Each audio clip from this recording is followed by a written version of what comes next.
জানিয়ে দিব এই মাত্র পাওয়া গুরুত্বপূর্ণ আপডেট আন্তর্জাতিক সংবাদ। হিজবুল্লাহকে কখনোই ছোট করে দেখবেন না, আপনাদের পুরোপুরি ধ্বংস করে দেওয়ার সক্ষমতা আমাদের রয়েছে। পশ্চিমা এবং ইসরায়েলকে টার্গেট করে এবার কঠোর সতর্কবার্তা জারি করেছেন হিজবুল্লাহ শীর্ষ নেতা। জানাবো চাঞ্চল্যকর প্রতিবেদন, সত্যি কি তাহলে এবার রাশিয়ার সঙ্গে সংঘাতের প্রস্তুতি নিচ্ছে ন্যাটো? এদিকে ইসরায়েলি হামলায় গাজায় মৃতের সংখ্যা বেড়ে 34,654 জন। আরও থাকছে ইউক্রেনকে দেওয়া যুক্তরাষ্ট্রের 4টি দূরপাল্লার ক্ষেপণাস্ত্র ধ্বংস করল রাশিয়া। সর্বশেষ জানিয়ে দেব, রুশ বাহিনীর হামলায় প্রায় 1,10,000 সেনা হারিয়েছে ইউক্রেন, মন্তব্য রুশ প্রতিরক্ষা মন্ত্রী। দর্শক শুনছিলেন সংবাদ শিরোনাম, এবারে থাকছে বিস্তারিত। তার আগে আমাদের ভিডিওটিতে একটি লাইক দিন এবং সংবাদটি কোন জেলা থেকে শুনছেন এবং দেখছেন কমেন্ট বক্সে লিখে জানান। আমাদের চ্যানেলটি সাবস্ক্রাইব করুন এবং পরবর্তী আপডেট সবার আগে পেতে আমাদের সাথেই জুড়ে থাকুন। হিজবুল্লাহকে কখনোই ছোট করে দেখবেন না, আপনাদের পুরোপুরি ধ্বংস করার সক্ষমতা হিজবুল্লাহ রয়েছে। পশ্চিমাদেরকে টার্গেট করে এবার কঠোর সতর্কবার্তা দিল হিজবুল্লাহ শীর্ষ নেতা। এবার ইসরায়েলকে নিজেদের শক্তি প্রতিরক্ষা ব্যবস্থা এ সম্পর্কে সতর্ক করেছেন লেবাননের সশস্ত্র গোষ্ঠী হিজবুল্লাহ শীর্ষ কর্মকর্তা। তিনি সতর্ক করে বলেছেন, হিজবুল্লাহ শক্তিকে কখনোই খাটো করে দেখবেন না। হিজবুল্লাহ সহকারী মহাসচিব শেখ নাইম কাসেম আল মানার টেলিভিশনকে দেওয়া এক সাক্ষাৎকারে বলেছেন, হিজবুল্লাহ কোন রকম যুদ্ধ চায় না, কিন্তু ইসরায়েলি শত্রুরা যদি সংঘাতের বিস্তার ঘটায় এবং বড় পরিসরে যুদ্ধ শুরু করে তবে আমরা এটার জন্য প্রস্তুত রয়েছে। তিনি আরো বলেছেন, তথ্যপত্র বলছে শত্রুরা অক্ষম এবং তাদের যুদ্ধে কোনো আগ্রহই নেই। আমরা বিস্তৃত যুদ্ধের ব্যাপারে তাদের কোনো আগ্রহ দেখছি না। দক্ষিণাঞ্চলে আমরা যা করেছি তাকে গাজার সমর্থনে প্রাথমিক প্রতিরক্ষা পদক্ষেপ হিসেবেই বলা যায়। আমরা লেবাননকে রক্ষা করেছি এবং ইসরায়েলকে রুখে দিচ্ছি। এই হিজবুল্লাহ নেতা বলেছেন, লেবাননের দক্ষিণাঞ্চলে যা ঘটেছে তা কেবল প্রতিরোধের কীদাংশ। তিনি বলেছেন, ইসরায়েলের ক্ষতি করার যে সমর্থ হিজবুল্লাহ আছে তাকে খাটো করে দেখার কোনো প্রকার উপায় নেই। তিনি হুঁশিয়ারি দিয়েছেন, এখনও হিজবুল্লাহ তাদের গোপন ক্ষমতা দেখায়নি। তবে কি সত্যি এবার রাশিয়ার সঙ্গে সংঘাতের প্রস্তুতি নিচ্ছে ন্যাটো? জানাচ্ছে বিস্তারিত প্রতিবেদন। রাশিয়ার সঙ্গে সংঘাতের প্রস্তুতি নিচ্ছে ন্যাটো, এমন অভিযোগ করেছে মস্কো। শনিবার রাশিয়ার পররাষ্ট্র মন্ত্রণালয়ের মুখপাত্র মারিয়া জাখারোভা মন্তব্য করে বলেছেন, রাশিয়ার সীমান্তের কাছে পশ্চিম সামরিক জোট ন্যাটোর 4 মাস ধরে চলা স্টেডফাস্ট ডিফেন্ডার নামের সামরিক মহড়া প্রমাণ করে এই জোট রাশিয়ার সাথে সম্ভাব্য সংঘাতের প্রস্তুতি নিচ্ছে। ন্যাটো জোটের সদস্য দেশগুলোতে রাশিয়া হাইব্রিড ধাঁচের হামলা চালানোর পরিকল্পনা করছে বলে চলতি সপ্তাহে ন্যাটো যে অভিযোগ তুলেছে তা প্রত্যাখ্যান করেছে মারিয়া জাখারোভা। তিনি বলেছেন, এটা বিভ্রান্তিকর ভুল তথ্য যা জোটের কার্যক্রম থেকে মানুষের নজর আড়াল করার লক্ষ্যে ছড়ানো হয়েছে।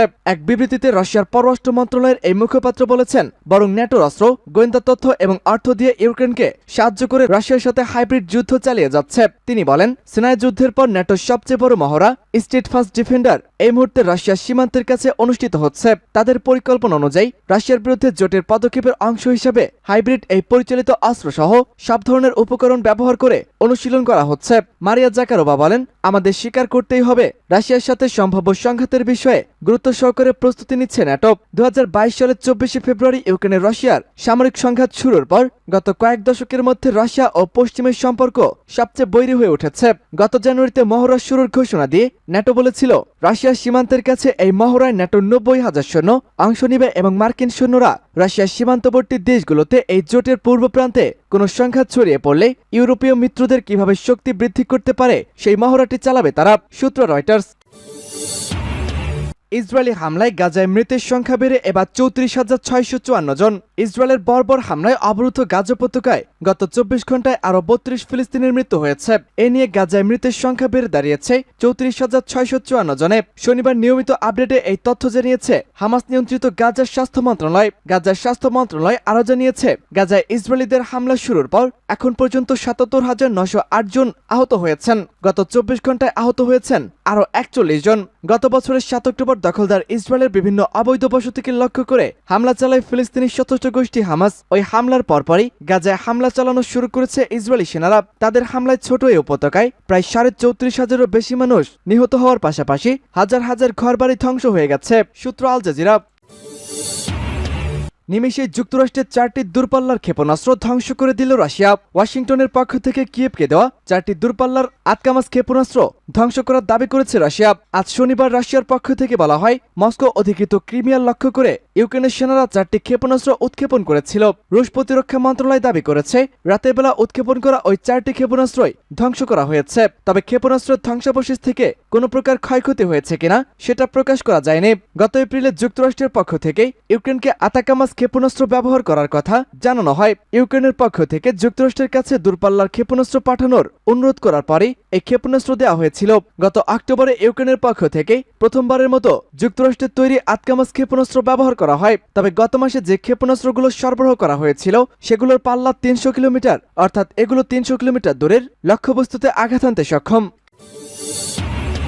প্রায় 1,10,000 সেনা হারিয়েছে ইউক্রেন, রুশ প্রতিরক্ষা মন্ত্রীর ঘোষণা। চলতি বছর ইউক্রেন যুদ্ধক্ষেত্রে 1,10,000-এরও বেশি সেনা প্রাণ হারিয়েছেন বলে দাবি করেছে রাশিয়ার প্রতিরক্ষা মন্ত্রী সের্গেই শোইগু। শুক্রবার তিনি এই দাবিটি করেছেন।